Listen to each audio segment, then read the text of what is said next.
You ever notice how life seems to place the same kind of people, problems, or situations in front of you, again and again, no matter how far you run? Different cities, new faces, fresh starts, but somehow it all feels hauntingly familiar. Like a dream you've had before. Like a déjà vu that lives under your skin. Maybe it's a toxic relationship, or a job that drains you, or a repeating sense of not being enough, despite everything you've done to grow. You try to move on, but something pulls you back. And if you've ever whispered to yourself, "Why does this keep happening to me?" You're not alone. That question is where many spiritual journeys begin, and that's where Edgar Cayce's work enters, like a lantern in a dark corridor. Before we go deeper, pause with me for a moment. Just notice where you're sitting, what time it is, how your body feels right now. I invite you to comment below where in the world you're listening from and what drew you here. Was it the word karma, the name Cayce, or something unspoken, something you can't yet name? Be sure to subscribe to Akashic Records Gateway and turn on the bell so you never miss the sacred breadcrumbs that might just be leading you home. Now, back to that corridor. Dark, winding, full of echoes. You see, Cayce believed our lives are not linear stories we live once and discard. Instead, each life is like a chapter in a much older book, and sometimes the same sentences get rewritten again and again until we finally change the ending. He called these repetitions not coincidences, but consequences with a purpose. Not punishments, but reminders. If something is circling back into your life, it's because your soul still has something to complete there. Take, for example, the story of Jenny, a woman in her 40s who visited Cayce's association back in the 1930s. She had never been able to hold down a steady relationship. Each one ended in abandonment. And yet, she was kind, generous, well-educated. What was she doing wrong? Through Cayce's trance reading, it was revealed that in a past incarnation, she had been a wealthy landowner who arranged marriages for profit, separating true lovers for economic gain. The karma wasn't punishment. It was a continuation of a storyline seeking balance. Her soul had chosen, this time around, to experience abandonment, not as cruelty from the universe, but as a key to unlock empathy, humility, and a desire for true union over control. In our modern terms, we might call it attachment wounds or patterns from childhood. But Cayce's lens zooms out further, beyond this life, beyond the veil. What if your childhood wound was simply the current face of an ancient lesson your soul has carried through time? Think about that for a moment. If that's true, if the chaos, confusion, or even heartbreak you're experiencing isn't meaningless but meaningful, how would it change the way you hold your pain? You may have noticed certain emotional loops in your own life, always being overlooked, always fighting for approval, or perhaps never quite feeling safe. These aren't failures. They're signals. They are the soul whispering, "This again. Are you ready now?" And they will keep whispering, louder each time, until you begin to listen with more than just your ears. Cayce once said, "Mind is the builder." It's a strange phrase until you understand its weight. He meant that your thoughts, feelings, and choices are the architects of your life, and the mortar may have been mixed lifetimes ago. What you build now may be based on old blueprints, and if you want to change the house you live in, you can't just repaint the walls. You have to go down into the foundation, deep into the basement of your soul. That basement isn't scary, it's sacred. Let's look at something else. The idea of names. Why do certain names, when spoken, stir something in you? Why do some people feel instantly familiar, as if you've known them before. Cayce often mentioned that karmic recognition can come through eyes, voices, even chance encounters. He called them soul memories. But memory isn't always conscious.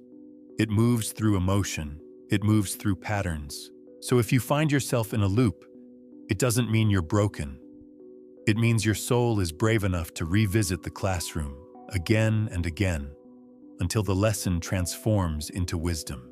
And maybe, just maybe, you came into this life not to avoid these patterns, but to finish the dance with them.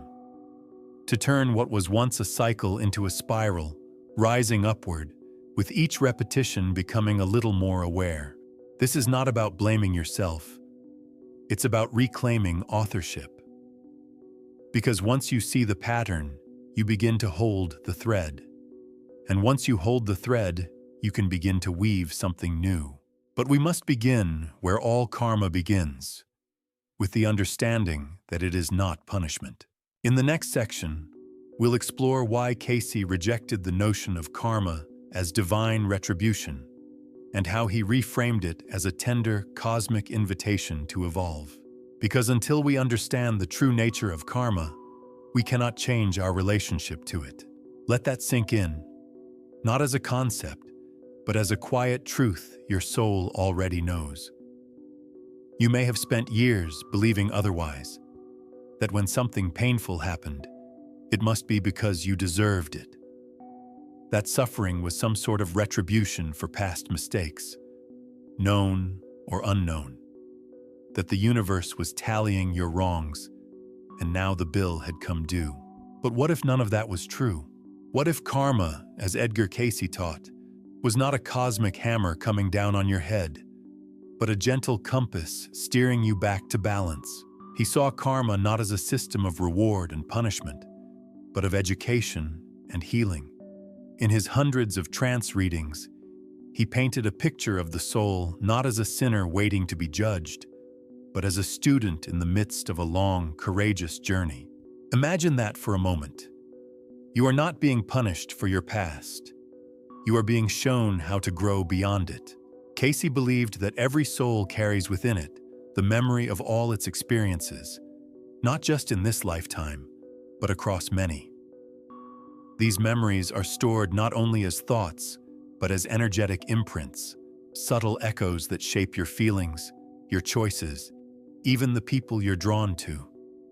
He called these soul patterns karmic influences, and they don't follow you around to haunt you. They arise when the time is right, when the soul is ready to transform them. One of the most famous examples from Cayce's readings involved a woman who kept encountering betrayal in her relationships. No matter who she loved, she was deceived. Over time, it hardened her heart. She grew cold, suspicious, bitter. In a reading, Cayce revealed that in a previous incarnation, she had been in a position of power, someone who manipulated emotions, who seduced for gain, who betrayed deeply. This life, he said, was not about punishment, but understanding. She was not being made to suffer. She was being given the opportunity to experience the pain she once caused, not to be condemned for it, but so she could awaken compassion. It's not about punishment. It's about wholeness. Cayce often emphasized that we meet ourselves in life. What he meant was, the energy we send out, through action, thought, and intention, doesn't disappear. It circles back, but not as punishment, as reflection, as correction. Like a teacher handing you back your exam, not to shame you, but to say, here's where you missed the mark. Let's try again. If that's true, then even our most difficult moments, betrayal, abandonment, illness, failure, may be soul-designed invitations to realign. That doesn't mean we should accept cruelty, but it does mean that underneath even the worst pain is a deeper intelligence, a spiritual logic working beyond our awareness. Think about something painful you've gone through, something that broke you open. At the time, it may have felt like the end. But looking back, Can you see how it shaped you? How it deepened your empathy, changed your values, pulled you inward? That is karma in motion. It's not always fair in human terms, but it is precise in spiritual terms. Cayce's readings often spoke of how karma brings us exactly what we need, not to make us suffer, but to make us conscious. And once you become conscious, you can choose. That is the real power Cayce offers us. Karma is not a life sentence. It is a curriculum. And within every curriculum, there is free will. Karma brings the material, but how you respond is up to you. Cayce once read for a young man who had a chronic fear of failure. Every time he got close to success, he would sabotage it. He didn't understand why. Cayce revealed that in a former life, he had been a corrupt official, someone who used success to control and exploit others. In this life, his soul had built in a kind of caution mechanism, a resistance to power. Not to punish him, but to protect him from repeating the same abuse. But the lesson wasn't to avoid success forever. It was to transform his relationship with power, to use success as a tool for service rather than control. This is karma's deeper purpose. It is not here to crush us. It is here to purify us. And we can begin to work with it instead of against it. The moment we stop asking, "Why is this happening to me?" and begin asking, "What is this teaching me?" that question changes everything. It moves you from victimhood into responsibility, from suffering into awareness, from confusion into clarity. Cayce taught that one of the most powerful ways to transmute karma is to live intentionally, to become aware of your patterns, your triggers, your recurring emotional responses. Because these are the fingerprints of karma. They show up not only in outer events, but in your inner weather. When something hurts more than it should, when you react more intensely than the moment warrants, it's often a sign of karmic energy being touched. And this is where grace enters. Cayce didn't just speak of karma, he spoke of grace. He said grace is not something we earn, it is something we allow. It's like light pouring through a window we forgot we had. When we forgive ourselves or others, when we act from compassion instead of revenge, when we choose love in the face of pain, that's when grace floods in. And in the presence of grace, karma begins to dissolve. Because love transcends all laws. One reading told of a man who had murdered someone in a previous life. He had carried that guilt across lifetimes, and it showed up in this life as deep self-hatred and shame. Cayce did not condemn him. He said that what the soul needs is not eternal punishment, but service, redemption, renewal. He advised the man to work with the sick and the dying, to hold space for those crossing over, to offer dignity in their final hours. The man did, and in doing so, something in him began to soften, not because he was paying for his sin, but because he was returning to his essence. That's what Cayce meant when he said, "The law is, meet self." You are not here to be punished. You are here to remember who you truly are. And sometimes that remembering comes through the fire of what you once forgot. Let this be your invitation, not to fear karma, but to befriend it, to see it not as your enemy, but as your teacher, not as punishment, but as a mirror, and not as the end of your story, but the beginning of your transformation. In the next section, we'll walk deeper into this mystery, exploring how your emotions, especially the ones that disturb your peace, are often karmic messengers. They are not random. They are not enemies. They are guides, pointing to where your healing still waits. Let's listen to them together. There's a moment, perhaps you've lived it, when an emotion washes over you so intensely, so unexpectedly, that you don't know where it came from. A sharp fear at the sight of a harmless object, a wave of shame that has no clear trigger, a sudden sadness that arrives like a shadow on a bright afternoon. We tend to dismiss these experiences. It's just stress, we say, or I'm being too sensitive. But Edgar Cayce would invite you to pause and look again, because according to him, emotions are not just reactions. They are records. They carry the memory of your soul. In Cayce's view, your feelings, especially the overwhelming ones, are often karmic in nature.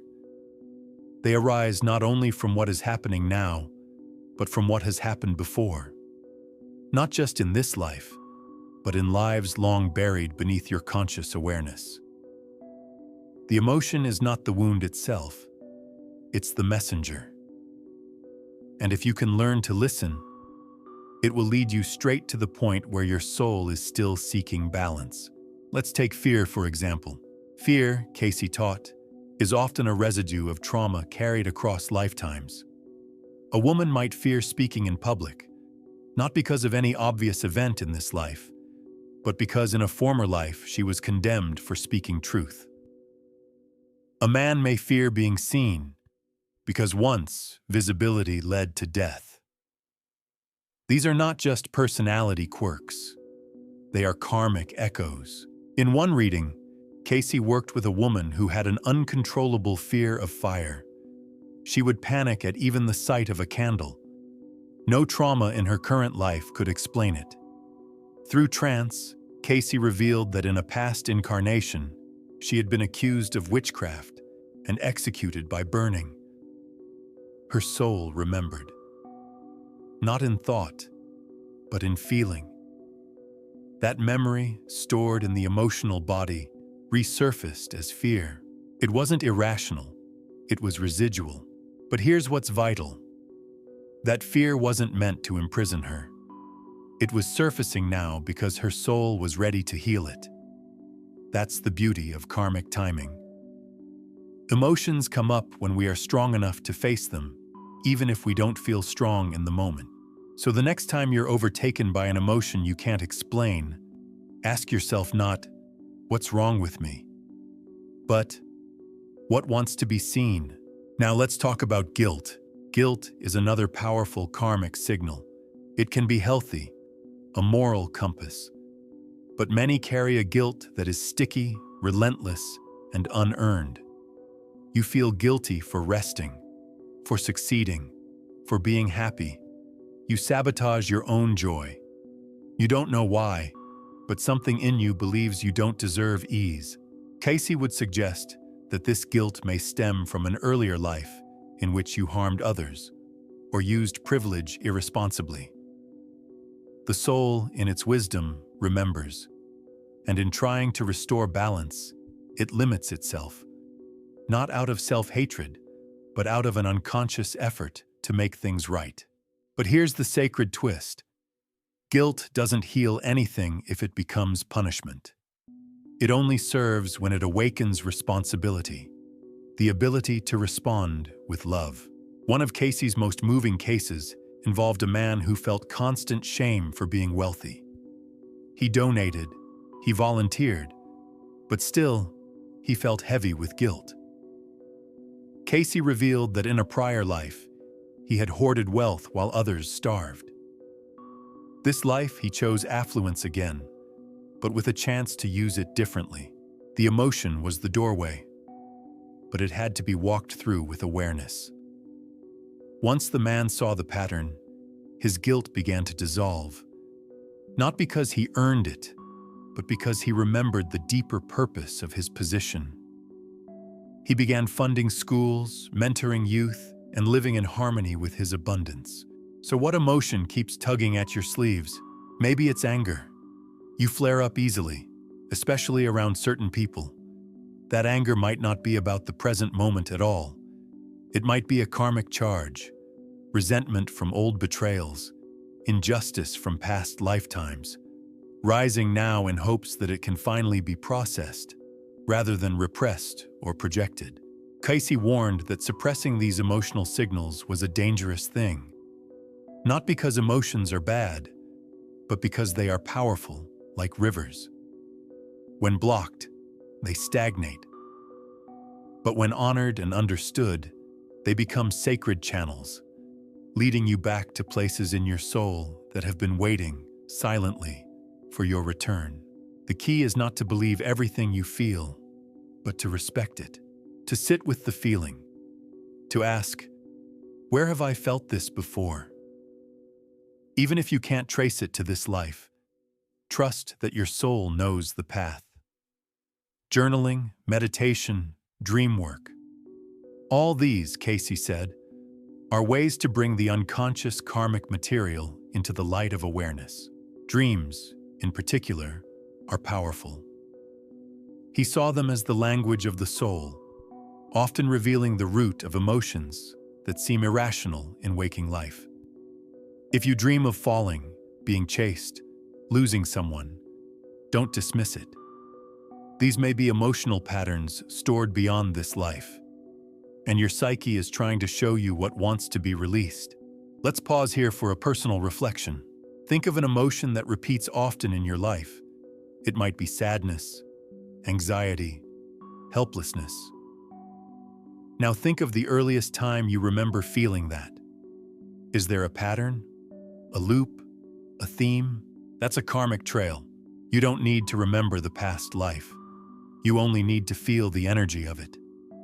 Because when you sit with the emotion without judgment, without rushing to fix it, something miraculous happens.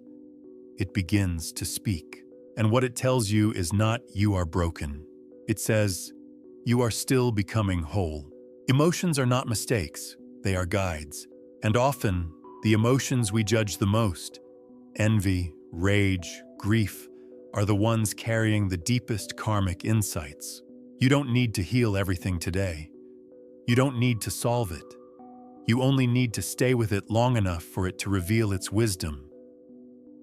That's how karma unravels, thread by thread, feeling by feeling. So if your emotional life feels like a storm, remember, storms don't come to destroy. They come to clear the air. In the next section, we'll explore how the people in your life, especially the ones who challenge you most, may not be random at all. Cayce believed relationships are the mirrors of karma, and through them, we don't just meet others, we meet ourselves. Because karma doesn't only live in emotion, it lives in connection. There is a saying, people come into your life for a reason, a season, or a lifetime. But what if they come not only for the present, but also from the past? What if the souls you meet now are the same ones you've danced with before, across lifetimes, under different skies, in different forms, but bound by invisible threads that tug and pull and sometimes tie you in knots? Edgar Cayce believed this deeply. He taught that relationships, especially the most intense, complicated ones, are the stage upon which karma plays out most vividly. We often think of karma as some private reckoning, something internal. But more often than not, it wears a face. It sits across the dinner table. It texts you at midnight. It walks out the door when you needed it to stay. Or it enters quietly, and somehow you just know. I've known you before. That knowing is not fantasy. Cayce called these karmic connections, soul bonds forged in previous lifetimes that come forward now, not to torment you, but to help both of you grow. These connections are not always soft or kind. In fact, they are often the opposite. The soul doesn't seek comfort, it seeks evolution. And sometimes the fastest way to evolve is to come face to face with someone who pushes every button you have. Someone who challenges your boundaries, or wounds you, or tests your self-worth. Cayce taught that many of these relationships are rooted in past life experiences, unfinished business, unresolved emotion, broken promises, or debts of love. One reading described a woman in an emotionally abusive marriage. She had tried everything to change the dynamic, but felt trapped in a cycle of fear and guilt. Cayce's trance revealed that in a past life, the roles were reversed. She had once wielded power over this man, dismissing his needs and controlling his life. This time, the soul had chosen to experience the other side, not as punishment, but to develop compassion, humility, and strength. Did this mean she had to stay and suffer? No. Cayce never said that karma meant enduring abuse. Quite the opposite. He emphasized conscious response. The soul's lesson may be in finally learning to say enough, to break the pattern, to leave with dignity, to offer compassion without self-erasure, because karma does not demand we stay. It invites us to choose differently. Another woman came to Cayce desperate for love, falling again and again for unavailable men. In trance, Cayce revealed that she had once been a nun, having renounced all romantic entanglements. In that life, the vow of chastity was taken out of duty, not love.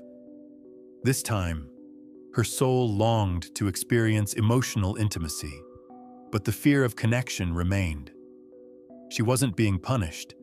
She was being asked to learn how to open again, to trust, to choose love consciously, not out of guilt or fear. These stories remind us that karma isn't always heavy. Sometimes it's tender. Sometimes it's joyful. Sometimes that friend you can't explain your bond with, that person you just click with, is a soul you've known 1,000 years, a sibling from a Roman lifetime, a lover from the 1800s, a fellow traveler you once made a promise to. I'll find you again. And you did. But Cayce warned us to be careful not to romanticize every connection. Just because you feel a strong pull doesn't mean the relationship is meant to last. Some people enter to awaken something, to trigger a lesson, to remind you of something you forgot. And once that spark is lit, they fade, leaving you changed. He called these karmic visitors, souls who fulfill a sacred contract and then move on. And perhaps most profoundly, Cayce said this: the deeper the emotional charge, love, hate, guilt, jealousy, the more likely you are working out a karmic thread. When someone makes you feel something disproportionate to the moment, pause. It may not be about what's happening now. It may be a memory stored in your soul. Let's consider a modern-day example. Think of Nelson Mandela.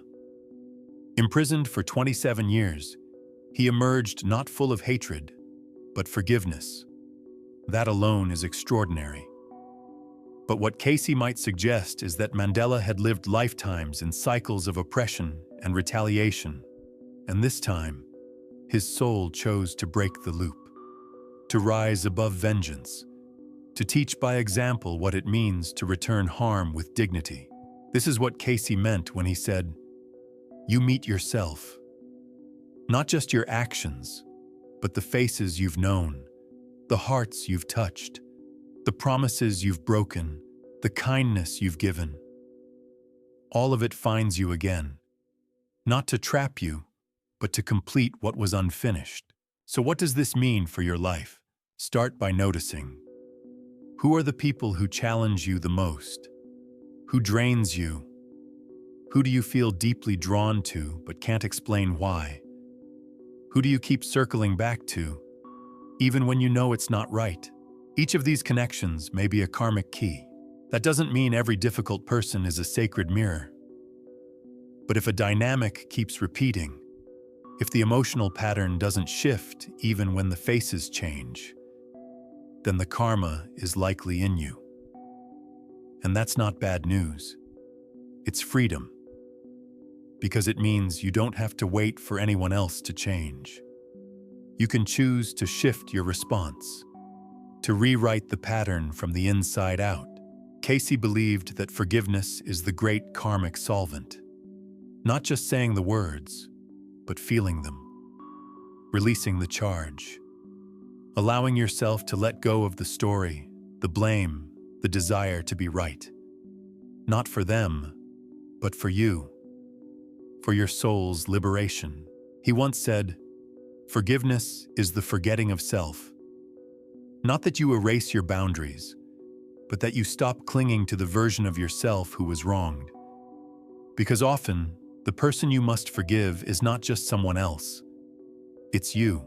Forgiveness is not the erasure of memory. It's the release of bondage. So take a moment right now to reflect. Who do you need to release? What pattern are you ready to no longer repeat? Where can you respond with wisdom instead of reaction? This is where karma becomes alchemy, not a weight you carry, but a thread you weave into something new. In the next section, we will turn inward once more, to the body. Because Cayce taught that karma doesn't live only in our emotions and relationships. It lives in our flesh, in our bones, in our illnesses. And our healing may depend not just on medicine, but on memory. Pain has a strange way of humbling us. A body that once moved with ease begins to ache. A diagnosis arrives out of nowhere. A fatigue settles in that no amount of rest can fix. We turn to doctors, to treatments, to explanations, and rightly so. But sometimes, the answers come back inconclusive. Stress, they say. Genetics. And yet, deep inside, you feel there is more to it. That the pain is not random, that it speaks, but in a language you have not yet remembered how to hear. Edgar Cayce believed that our physical bodies are not merely flesh and bone. They are archives, living records of the soul's journey. And sometimes, the symptoms we experience are not just biological malfunctions, but karmic messages. According to Cayce, illness often begins not in the body, but in the soul.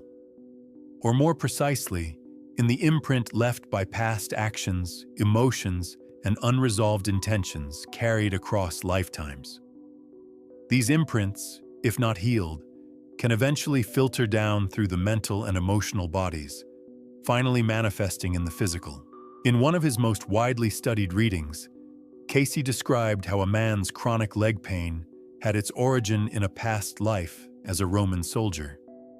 He had betrayed a fellow comrade, leading to his death, and in the heat of the moment, that betrayal had included a literal act of violence to the leg. The guilt had not been processed. The soul, in choosing a new life, brought that unhealed memory with it. Now, in this lifetime, the leg carried a pain no doctor could fully explain. Cayce's reading didn't suggest magical thinking. He recommended physical therapy, nutrition, rest, but also meditation and forgiveness. The healing, he emphasized, had to occur on every level. That is the heart of Cayce's approach. True healing is always multidimensional. It is not just about treating the symptom. It is about listening to what the symptom is trying to say. He often spoke of the karmic body, not as a literal organ, but as an energetic sheath surrounding the soul, housing impressions of past deeds and emotional residues. When these energies accumulate and are not released through awareness, they can settle into the cellular structure of the physical body, eventually creating illness. But again, and always with Cayce, it is not punishment. It is instruction.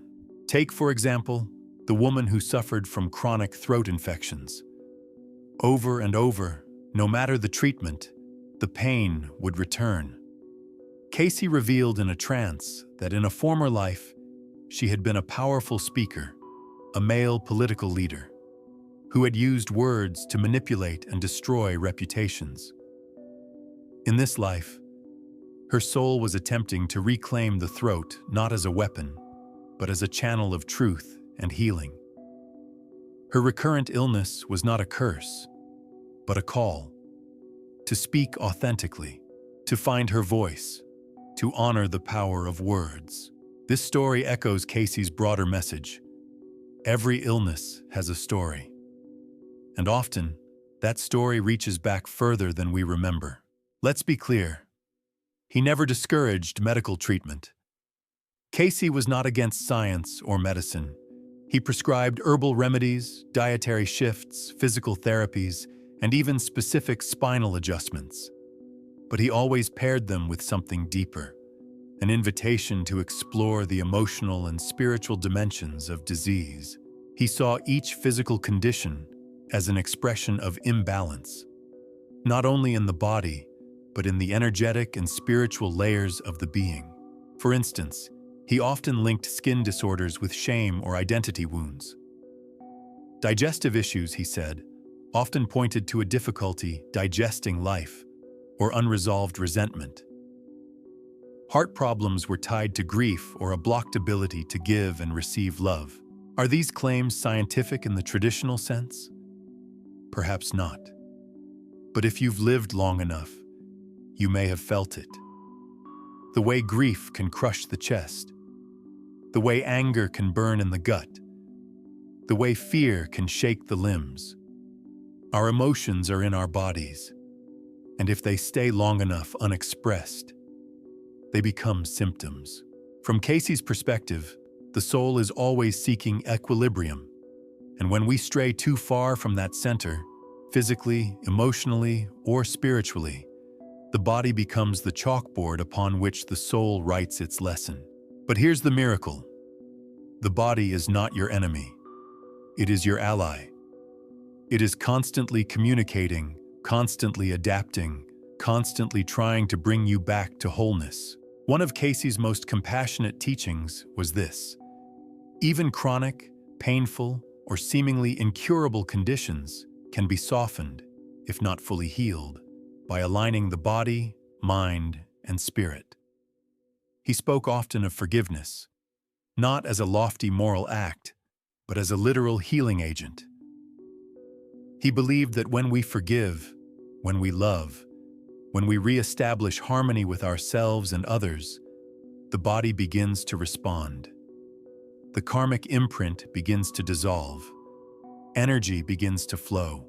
There is a reading where Cayce told a woman with crippling arthritis that her condition was the crystallization of lifetimes of rigidity, not only in posture, but in belief. She had judged others harshly, held herself to impossible standards, and refused softness. In this life, her body had mirrored that tightness. Her healing began not with medicine, but with grace, with allowing, with learning to let go of control and trust life again. This doesn't mean all illness is karmic. Sometimes things simply happen. Bodies break, cells mutate, accidents occur. Cayce never encouraged blame or shame. What he encouraged was listening, to see illness not as failure, but as communication. And sometimes, the most profound healing comes not from curing the body, but from transforming the relationship we have with it. You are not a broken machine. You are a living archive of your soul's long story. And every ache, every fatigue, every pain may be a page waiting to be read with tenderness. So if you are walking through illness right now, pause. Place your hand over the place that hurts and whisper to it, I am listening. Ask what it wants you to see. Ask what it needs from you. Ask what it is trying to heal. You may not get words. You may get a feeling or an image or just stillness. But something deep will hear you. And that may be where healing begins. In the next section, we'll enter the heart of Cayce's readings, the Akashic records. These are the libraries of the soul, the blueprints of every thought, deed, and desire across all lifetimes. They hold not only your karma, but your purpose, not only your past, but your becoming. Because to understand where karma comes from, you must understand where the soul stores its story. Imagine for a moment that every action you've ever taken, every word you've spoken, every feeling you've allowed or denied, all of it has been recorded, not judged, not punished, just remembered. Not by some external being, but by the very fabric of your own soul. Edgar Cayce called this sacred archive the Akashic Records, a vibrational library where the past, present, and even possible futures of every soul are inscribed. To Cayce, the Akashic Records were not metaphor or fantasy. They were real, accessible through a state of attuned consciousness, what he called sleeping readings, where his conscious mind stepped aside and his higher self tuned into the great field of memory that surrounds us all. From this space, he retrieved the soul histories of thousands of individuals, not to tell them what to do, but to remind them of who they already were. What makes the Akashic Records extraordinary is their neutrality. They do not judge, they do not punish, they simply reveal. And in that revealing, they offer a kind of gentle, soul-level accountability. Here is the pattern you have lived. Do you wish to continue it or transform it? This is where karma and the Akashic Records meet. Karma is the energy of the past still in motion. The Akashic Records are the memory of how that energy began. Cayce likened the records to a book of remembrance, and in reading for others, he would often begin by describing prior incarnations, where the person had lived, what roles they had held, what attitudes they had carried. These weren't just historical trivia. They were clues to present struggles. A woman struggling with abandonment might have lived lives where she had abandoned others. A man facing poverty might once have misused wealth. The records didn't shame them. They helped them understand, because when you know the origin of a pattern, you are no longer a prisoner to it. Let's look at an example. Cayce once read for a businessman who, despite his intelligence and resources, kept failing. He would build a company, gather support, and at the final moment, everything would collapse.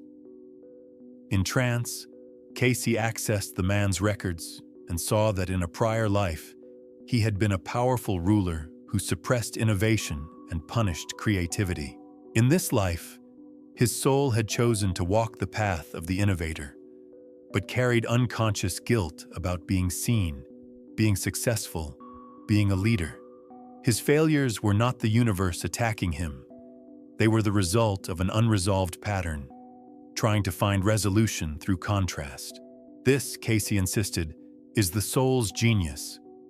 We create new lives that mirror old wounds, not to suffer again, but to finish what we once left incomplete. And the Akashic Records hold the threads of those narratives. But they don't trap us. They offer possibility. Cayce often emphasized that within the records are not just the past, but potential futures. Pathways of what could be, based on how we respond now. This means you are never bound to your karma. You are not doomed to repeat your story forever. The Akashic field is dynamic, constantly shifting in response to your choices, your awareness, your growth. Cayce once told a young woman that although her records showed a tendency toward depression, stemming from lifetimes of betrayal and loss, she could shift the arc by learning how to receive love without fear. Her entire karmic structure would begin to change the moment she stopped pushing love away. That one shift in behavior would ripple across time, past, present, and future. You see, karma is not just what happens to you. It's how you respond to what happens. And every conscious choice is like a line rewritten in the soul's book, a new paragraph, a different ending. But how do you access your own records? Cayce believed that while most people couldn't enter them in the way he did, every soul has access to fragments of their Akashic memory through dreams, intuition, deep prayer, and meditation. The key is intention. When you sincerely seek to understand yourself, not out of fear, but out of love, the records begin to open, even subtly. You start noticing patterns, synchronicities, repeating symbols, dreams that feel like memories, an ache that comes from nowhere but carries a story. One woman, for example, began having vivid dreams of deserts, always walking barefoot across sand, always looking for water. These dreams intensified during a period of emotional dryness in her life. Through guidance and journaling, she began to remember a lifetime in ancient Egypt, one of servitude, silence, and spiritual hunger. In her current life, she was a therapist, but often doubted her own intuition. When she allowed the dream to speak, she realized her longing to find water was her soul's desire to reconnect with divine guidance, to remember that she too had wisdom, even if it had once been suppressed. Your Akashic memory may speak to you in symbols, in persistent emotions, in recurring life themes. You don't need to force it. Simply become curious. Ask gently, what is the deeper story behind this pain, this pattern, this dream? The records respond not to pressure, but to sincerity. And perhaps the most healing truth Cayce offered is this: while your karma may be ancient, your response is always now. In this very breath, you are either continuing the old story or writing a new one. And every act of love, truth, service, or forgiveness becomes a fresh sentence in your book of life. There is a quiet power in realizing that you are not at the mercy of your records. You are their author. But authors must remember what they have written if they are to write the next chapter well. That is the gift of reflection, of self-inquiry, of inner stillness. So take a moment, ask yourself, what's the story my soul keeps telling? Is it one of abandonment, of control, of fear, of silence? And what would it mean to begin writing something else? Because while the records remember every step you've taken, they also contain the steps you could take. They are not fixed stone. They are living energy, waiting for your choice, waiting for your courage. In the next section, we will turn from the great library to the everyday life. Because the surest sign that your karma is activating isn't in a vision or dream. It's in the moment something familiar stirs inside you in a brand new situation. A feeling that says, this has happened before, and it has. But this time, you are aware. There are moments in life that stop you cold. A conversation that feels too familiar. A challenge that arrives wearing a different face, but carrying the same emotional weight. A decision you've made a dozen times, always with the same outcome. And then, one day, you pause and think, why does this keep happening to me? That question, Edgar Cayce would say, is not frustration. It is awakening. Because the clearest sign that karma is being activated in your life is not some external drama. It's the moment you start to notice the pattern. Cayce taught that karma often arrives disguised as routine. The same argument in every relationship. The same fear that surfaces at the edge of opportunity. The same guilt that creeps in just as joy appears. These aren't coincidences. They are echoes. Karmic imprints rising through the surface of your daily life, asking not to be repeated, but to be resolved. He spoke often of trigger points, moments that seem small on the surface, but carry an energetic charge far greater than the situation would suggest. A harsh word that cuts too deeply, a gesture that ignites shame, an innocent mistake that spirals into self-loathing. These reactions, he explained, often come not from the present, but from the accumulation of unhealed stories beneath it. And when they emerge, that is the invitation. Let's look at an example. A man Cayce once read for had a history of failed business partnerships. No matter how well things began, they always ended in conflict and dissolution. He believed he had terrible luck with people. But in trance, Cayce revealed that in a former life, the man had misused power in a position of governance, using alliances for personal gain, betraying trust for advantage. His soul, seeking balance, kept recreating scenarios where trust would be tested, not as punishment, but as opportunity. Each failed partnership wasn't karma punishing him. It was karma showing him, this is the pattern. Are you ready to respond differently now? And that's the difference awareness makes. Karma repeats until it's seen. But once seen, once recognized, it begins to lose its grip. Because what is unconscious must repeat itself, but what is brought into light can be chosen. This is why Cayce urged people not to run from hard experiences, but to examine them. When something returns, he said, it is not for your despair, but your redemption. He meant that repetition is not failure, it is feedback. So if you find yourself walking through yet another heartbreak, or hitting the same emotional wall, or spiraling into the same self-doubt, pause. Breathe. Ask gently, is this new, or is this familiar? If it's familiar, you are not broken. You are being invited to look, to feel, to choose differently. Cayce often emphasized that the soul will engineer situations that echo past choices, not to trap us, but to liberate us. You may find yourself in a relationship that mirrors a dynamic from childhood, or a job that recreates the same wound of unworthiness you've carried for years. You may attract the same kind of friend, the one who takes too much or never sees you fully.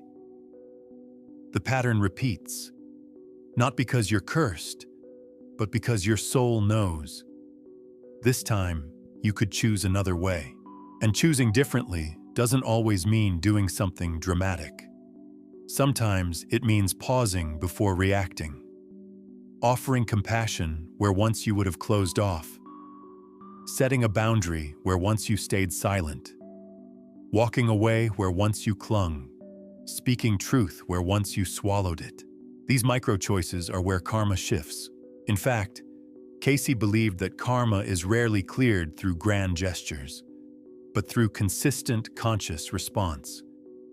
And the moment you respond to an old pattern with a new energy, you begin to alter the blueprint. The records shift. The soul softens. The energy moves. He described a woman who had lived lifetimes of self-sacrifice, always giving, always putting others first, to the point of erasure. In this life, she kept attracting people who demanded too much. She felt stuck. But Cayce didn't tell her to stop giving. He told her to give with consciousness, to recognize that love offered from wholeness liberates, but love given from depletion binds. Her healing began not when she stopped loving, but when she stopped abandoning herself. This is the heart of karmic awakening, learning to stay with yourself, even as the old roles beckon. It's not about fighting the pattern, it's about seeing it clearly, and then choosing to stay awake. Another key sign that karma is activating, Cayce said, is the return of familiar emotional landscapes in unfamiliar contexts. You change cities, relationships, careers, but the same insecurity returns. The same ache, the same hunger. That's not failure. That's your soul saying, geography cannot change what still lives in your field. Only your awareness can. This is why some people feel trapped, changing external circumstances, but never feeling different inside. Because karma is not outside of you. It moves through you. And until the inner response shifts, the outer will continue to reflect the same theme. But here's the grace Cayce offered. Awareness is enough to begin. You don't need to solve everything. You don't need to be perfect. You only need to notice and be willing. Willing to feel, willing to pause, willing to respond with presence. willing to act from love instead of fear. That alone begins to dismantle the karmic loop. And there's one more thing. Patterns don't only repeat in pain. They repeat in love, too. Have you ever met someone and felt instantly safe? Like you've known them forever? That too is karma, but the kind that blesses. Cayce called these fulfilled karmic bonds, souls who have loved each other well across lifetimes and now return to support each other again.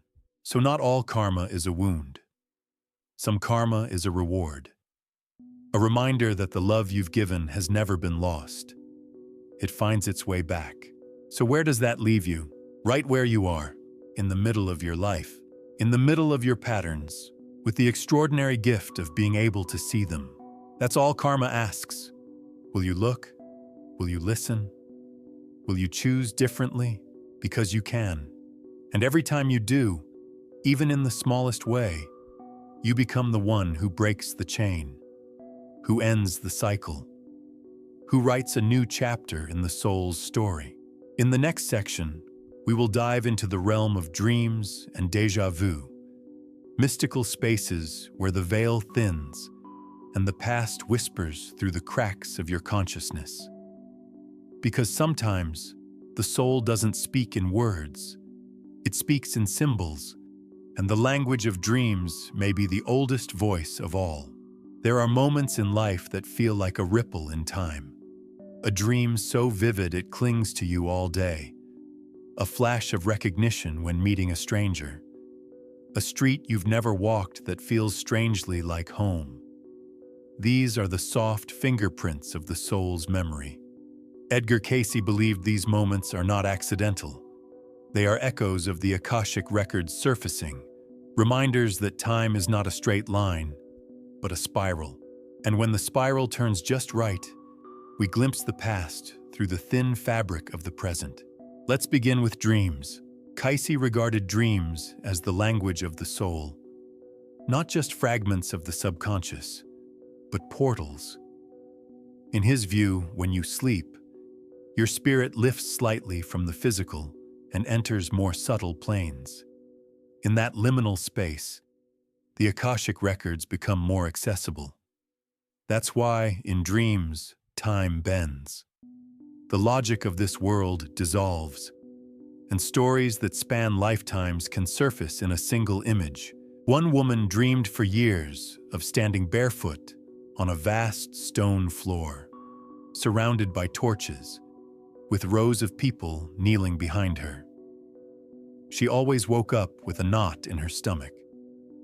During a reading, Cayce explained she had been a high priestess in an ancient civilization, responsible for making decisions that led many to suffering. The dream wasn't punishing her, it was reminding her. She had unfinished business with power, with responsibility. Her current life, struggling to own her voice, was the healing arc of that past. This is how the soul speaks, not through lectures, but through images, symbols, sensations. If you've had recurring dreams that feel more real than reality, take note. Especially dreams that repeat across years, or dreams that carry a distinct emotional charge. These often point to karmic material surfacing from the unconscious, longing to be seen and integrated. The key is not to interpret dreams through logic, but through resonance. Cayce advised keeping a dream journal, writing down every detail immediately upon waking. Over time, he said, symbols would reveal themselves, not necessarily through books, but through your own life. A snake in your dream may not mean the same as it does in someone else's. The meaning is personal. It unfolds through your journey. He also warned not to fear dreams that seem dark or confusing. Shadows, he said, are not omens. They are invitations.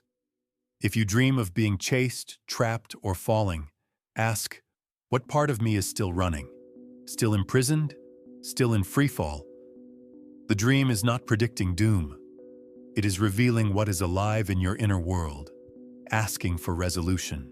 Then there is déjà vu, That uncanny moment when everything feels familiar, though it shouldn't. Cayce explained déjà vu as a brief alignment between the present moment and a memory stored in the Akashic records. It happens when your current experience mirrors a past life scene closely enough that the energetic imprint reactivates. The soul remembers even when the mind does not. You may walk into a building and feel you've been there before. You may meet someone and instantly feel trust or fear. You may hear a language for the first time and understand its rhythm, its soul. These are not tricks of the brain. They are signals, karmic breadcrumbs. Cayce once read for a musician who, without formal training, could play complex melodies from cultures he'd never encountered. In trance, Cayce revealed the man had lived several lifetimes as a court musician in Persia and North Africa. His current gift wasn't talent in the ordinary sense. It was memory. We often think we're starting from scratch in each life. But the truth is, we are carrying more than we know. Skills, fears, longings, even our tastes. What we're drawn to, what feels like home, may stem from experiences the soul remembers. You may feel deeply connected to a time period, a place, or a spiritual tradition you've never studied. That pull isn't random. It's your soul remembering where it once felt alive. And sometimes, the places we long to visit in this life are the ones where we left something undone. One woman Cayce read for had always dreamed of going to Tibet. She had no explanation for it. She wasn't religious, didn't practice Buddhism, and had no personal ties. Yet the longing was so strong, she wept when she saw pictures. Cayce confirmed that she had lived as a monk in a Himalayan monastery centuries ago. Her soul longed not for tourism, but for reunion. Her current path of spiritual seeking was the next chapter of a vow once made. This is how karma pulls us, not just through hardship, but through longing. Desire, Cayce taught, is one of the soul's strongest indicators of direction. The things we ache for, truth, beauty, connection, expression, are often the very things we've touched in previous lives and now wish to deepen. Even aversions can be clues. If something repels you more than makes sense, ask, is this a wound resurfacing? Have I been hurt here before? Karma doesn't just show up in big moments. It shows up in the small ones, the things you're drawn to, the emotions that linger, the subtle familiarity in someone's eyes. And the more conscious you become of these moments, the more the karmic fog lifts. Because once seen, the past no longer has to repeat. It can integrate. It can inform. It can guide. Cayce believed that the Akashic records don't just house your pain, they house your purpose. Dreams and déjà vu are ways your soul tries to point you back to that purpose. They are not distractions. They are guidance. So how do you listen? First, create space for silence. The soul does not shout. It whispers. Through dreams, through intuition, through art, through music, through the way your body reacts to a choice. Second, trust resonance. If something stirs you, pay attention. That stirring is a sign. Even if you don't understand it yet, it's part of your path. And third, don't rush to explain. The mystery is part of the medicine. Let the dream unfold. Let the symbol deepen. Let the past rise slowly. You are not meant to remember everything at once. The soul knows what you're ready to see. And when you're ready, it speaks. Sometimes through a dream, sometimes through a moment that stops your breath, sometimes through a knowing that lives in your bones. In the next section, we'll return to where karma lives most powerfully, in your ability to choose. Because no matter how strong the pull of the past, Edgar Cayce insisted, you are never without choice. Karma is the story, but free will is the pen. Every story has its momentum. And karma, in many ways, is just that, a kind of emotional and spiritual momentum. It moves with the weight of your past choices, looping again and again until the pattern becomes familiar, then automatic. But Edgar Cayce never saw karma as a life sentence. In fact, he said the opposite. You are not a slave to your karma. You are its master when you remember your power to choose. This is perhaps the most liberating and the most humbling part of Cayce's teachings. Free will. That no matter how old the pattern, no matter how deeply etched the karmic grooves may be, you still hold the pen. And at any moment, you can begin to write a new story. Free will doesn't erase karma, but it does allow you to change your relationship with it. It's the difference between being dragged by the current and learning to swim. Let's begin here. Choice is power, but only when it is conscious. So much of our karma operates in the unconscious mind. We're reacting, repeating, reliving. We think we're making choices, but really we're following scripts we didn't write, acting out scenes that were set generations or lifetimes ago. Cayce emphasized that the moment you become aware of the pattern, you create space for true choice. That space is everything. It's the pause before the reaction, the breath before the reply, the whisper that says, "You don't have to do this the old way." And often, that whisper is the voice of your soul. Take, for example, a man Cayce read for who struggled with intense jealousy. Every relationship was poisoned by suspicion. He hated the way he felt, but couldn't stop himself. Cayce's reading revealed that in a former life, he had been betrayed repeatedly by lovers, by friends. His soul was not wrong to be cautious, but in this life, he was not in the same danger. His karma wasn't about repeating the pain, it was about choosing trust, even when it felt unsafe. That's what free will offers, the opportunity to act against the momentum, to move in a direction the old pattern would never predict. And every time you do that, you shift the karmic landscape, not just for yourself, but for everyone connected to you. Because karma isn't just personal, it's relational. It lives between us. And when one person chooses differently, chooses forgiveness, truth, compassion, it creates a ripple that moves through generations. One of Cayce's most profound messages was this: no matter what your past has been, your future is spotless. That isn't denial, it's possibility. He believed that every soul carries a spiritual ideal, a kind of compass that points toward wholeness. When you align your choices with that ideal, whether it's love, truth, service, or courage, you begin to magnetize a different future. And it begins with tiny decisions. You don't need to overhaul your life. You don't need to understand every karmic thread. You only need to choose the next moment with awareness. Do I speak with love or with anger? Do I withdraw or stay present? Do I repeat the story or begin to rewrite it? In that space, you become the soul Cayce saw in every reading. Capable, sovereign, luminous. One woman he worked with had a long history of victimhood, abandonment, betrayal, neglect. Her life seemed woven with pain. Cayce told her not to deny her suffering, but to recognize where she still had choice.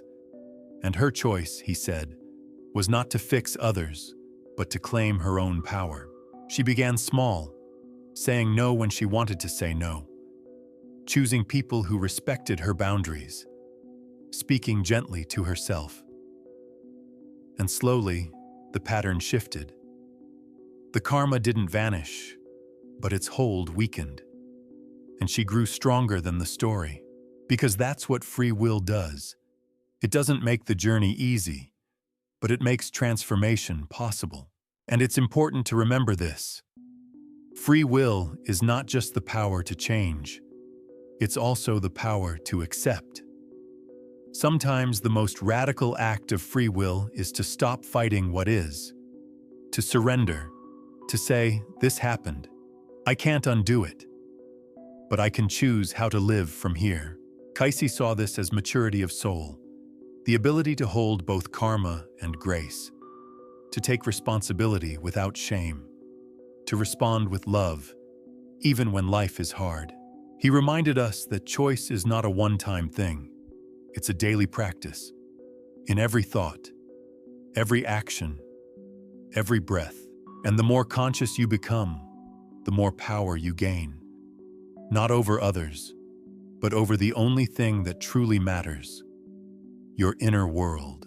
You cannot always change what happens to you, but you can choose how you meet it. You can meet betrayal with honesty. You can meet fear with curiosity. You can meet sorrow with gentleness. That's the real alchemy. The soul doesn't evolve by escaping pain.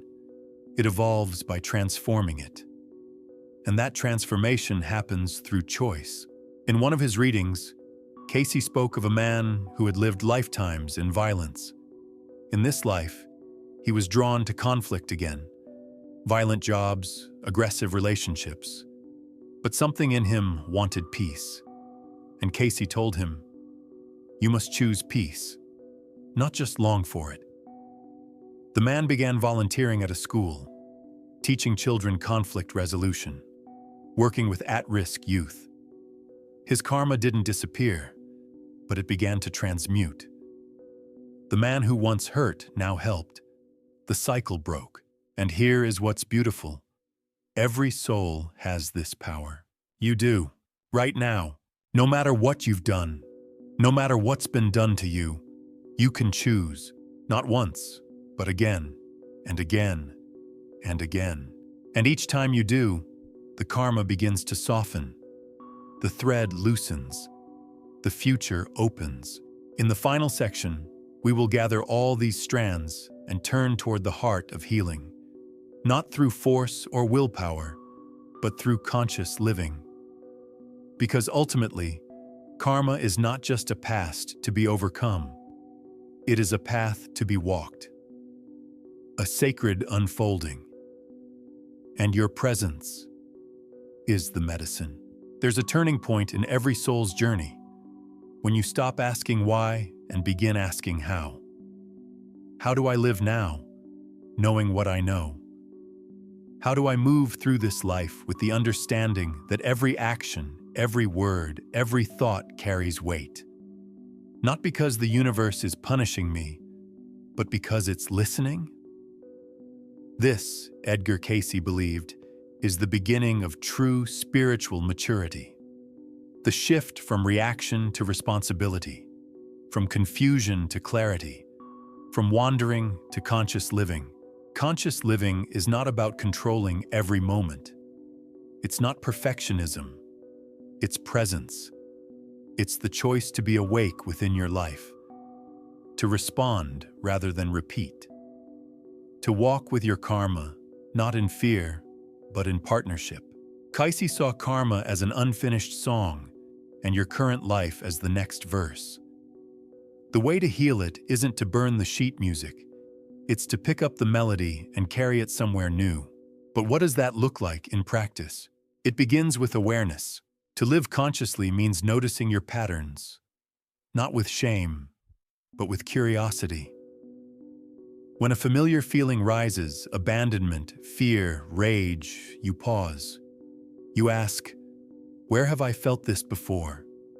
What part of me is still seeking completion? You begin to recognize the moment karma is speaking through your emotions. But awareness without action is only half the path. So the next step is alignment. Cayce urged people to align their lives with their spiritual ideal. That might be love, or compassion, or truth. Your ideal becomes your compass, guiding each decision. Not perfectly, but consistently. When anger rises, you ask, how would love speak here? When fear grips you, you ask, What would trust do now? These are the questions that change karma, not by force, but by frequency. Because your energy matters. The tone of your thoughts matters. Cayce believed thoughts are things, that they have shape, substance, momentum. Every time you think with kindness, every time you offer grace, every time you choose integrity, you are sending a new vibration into your field. And the Akashic records take note, not with judgment, but with resonance. Conscious living also means embodiment. Cayce emphasized that the soul doesn't evolve in theory. It evolves in the body, in time, in relationship. You are not here to ascend out of the human experience. You are here to embody your light within it. That means practicing forgiveness, not as an idea, but as a nervous system reality. Feeling the release in your chest when you stop clinging to blame. Feeling the softening in your body when you no longer hold a grudge. It means serving others, not because you owe them, but because service is the soul's natural language. Cayce said that each soul grows best by helping another. Not in martyrdom, but in authentic presence. It means choosing rituals that root you. Daily stillness, prayer, journaling, walks in nature. Cayce saw all of these as doorways to higher self-awareness. When you slow down, you create space for memory to rise, for karma to be felt, heard, and ultimately transformed. But perhaps the most powerful act of conscious living is compassion toward yourself. You cannot shame your way out of karma. You cannot judge your way into healing. You can only love the parts of you that have struggled, stumbled, and repeated. And in that love, offer them new direction. Cayce once said, "The past is always at hand, but so is the opportunity." Meaning, yes, the patterns will rise, but so will your strength, so will your wisdom, so will your choice.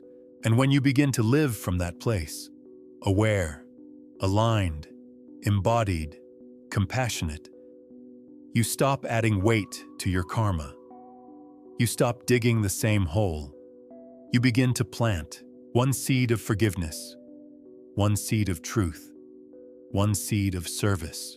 And over time, those seeds grow into a different future, not just for you, but for those around you. Because healed people create new patterns. They raise different children. They speak different words. They pass on peace instead of pain. That's what Cayce saw. Not just individuals healing, but lineages. Whole families shifting because one person chose to live with intention, to stop running, to look inward, to heal. This is the real revolution. Not outside, but within. You may never know how many lives you touch simply by healing your own. So let this be your prayer, not for an easy life, but for a conscious one. One where you meet your patterns with presence. One where you choose truth over comfort. One where you act from your ideal, not your impulse. One where you live with your eyes open, your heart steady, your spirit aligned. You will still fall, still forget. That's human. But now you know the way back. You know that karma is not your enemy. It's your invitation. And every moment you meet that invitation with awareness, you are transforming your past, rewriting your future, and living your present with grace. So pause now, breathe, ask your soul, what am I choosing today? And know this, no matter where you've been, no matter what patterns you carry, your next choice is sacred. It always was. What if the pain you carry is not a punishment, but a passage?